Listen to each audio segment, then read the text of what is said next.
मैं हूं doctor Sandeep Gupta. Health tips नामक चैनल में आपका स्वागत है। आज हम बात करेंगे एक बहुत ही इंपॉर्टेंट, नीरस और कम चर्चा किए जाने वाले टॉपिक के बारे में, एंडोक्राइन डिसरप्टर्स के बारे में।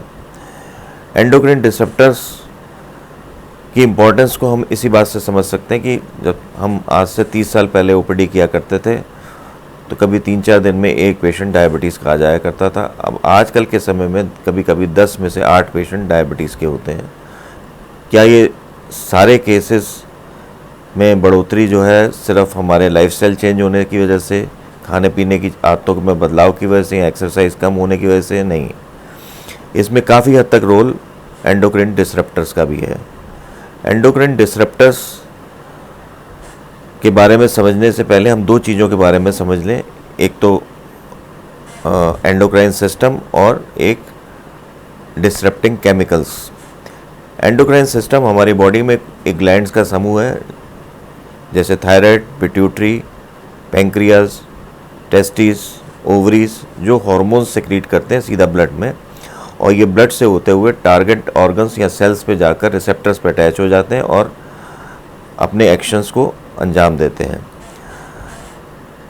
दूसरा होता है डिसरप्टिंग केमिकल्स। डिसरप्टिंग केमिकल्स हमारे चारों तरफ मौजूद रहते हैं, हर वातावरण में, और ये इनका स्ट्रक्चर जो होता है हार्मोन्स के स्ट्रक्चर से मिलता जुलता होता है। इसलिए ये रिसेप्टर्स पर, जिन पर हार्मोन्स अटैच होकर काम करते हैं, अटैच हो जाते हैं और हार्मोन्स को compete करते हैं। उससे इन हार्मोन्स का एक्शन या तो बढ़ जाता है या घट जाता है, जिससे हार्मोन्स का एक्शन पूरी तरह से शरीर में नहीं हो पाता है और हमारी बॉडी पर बुरा असर पड़ता है। ये डिसरप्टिंग केमिकल्स हमारे में कई तरीके की बीमारियां पैदा कर सकते हैं।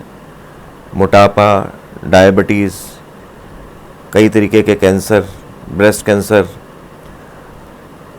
आपका जो कंजेनिटल मॉलफॉर्मेशंस, रिप्रोडक्टिव सिस्टम में बदलाव, ये सारी चीज़ें इन उसकी वजह से, डिसरप्टिंग केमिकल्स की वजह से हो सकती हैं। ये डिसरप्टिंग केमिकल्स हमारे चारों तरफ के वातावरण में, खाने पीने की चीज़ों में, हवा में, पानी में, हमारे घर की धूल में, सब जगह मौजूद हैं। ये आते कहाँ से हैं? कई तरीके के पेस्टिसाइड्स और फंगीसाइड्स, यानी कि जो केमिकल्स होते हैं, जो कीटनाशक होते हैं या फफूंदी को मारने वाले होते हैं, उसमें डिसरप्टिंग केमिकल्स मौजूद होते हैं।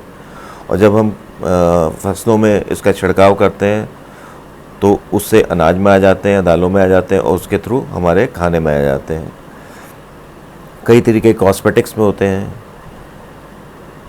परफ्यूम्स में, डियोज़ में ये होते हैं, प्लास्टिक टॉयज़ में हो सकते हैं, आपके पेंट्स में, हमारे चारों तरफ पेंट जो हैं उसमें हो सकते हैं, प्लास्टिक कंटेनर्स में हो सकते हैं, आपका टेफ्लॉन कोटिंग जिसमें होती है, नॉन स्टिक जो बर्तन होते हैं उसमें हो सकते हैं, जो आपके कैंड फूड होता है उसमें हो सकते हैं। तो यानी कि हर तरफ ये डिसरप्टिंग केमिकल्स मौजूद हैं। और ये डिसरप्टिंग केमिकल्स जब हमारे शरीर में माइन्यूट क्वांटिटी में आ जाते हैं तो हमारे शरीर पे बुरा प्रभाव डालते हैं। और अगर डिसरप्टिंग केमिकल्स कई तरीके के होते हैं तो उसका कॉकटेल असर रहता है। जैसे शराब 2-3 मिला दी जाए तो उसका बुरा असर और ज़्यादा हो जाता है, तो वैसे ही 2-3 केमिकल्स अगर डिसरप्टिंग केमिकल्स मिल जाए तो उसका बॉडी पर और भी बुरा ज़्यादा प्रभाव होता है। अब हम इनसे बच कैसे सकते हैं? इनसे बचना आजकल के समय में बहुत मुश्किल है, क्योंकि इससे बचने के लिए हमें 50 साल पीछे जाना पड़ेगा। उसमें जाने से और दूसरी परेशानियां हो जाएंगी। तो हमें जहां तक हो सकता है इन चीज़ों से बचना चाहिए। प्लास्टिक टॉयज़ कम से कम यूज़ करिए, कॉस्मेटिक्स कम से कम यूज़ करें, परफ्यूम्स और डियोज़ को कम से कम इस्तेमाल करें।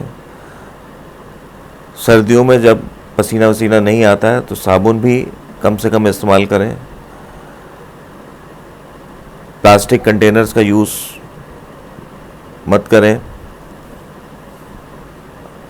आप जो है पेंट्स की जगह अगर पुराने समय में जैसे सफ़ेदी करते थे वो इस्तेमाल कर सकते हैं।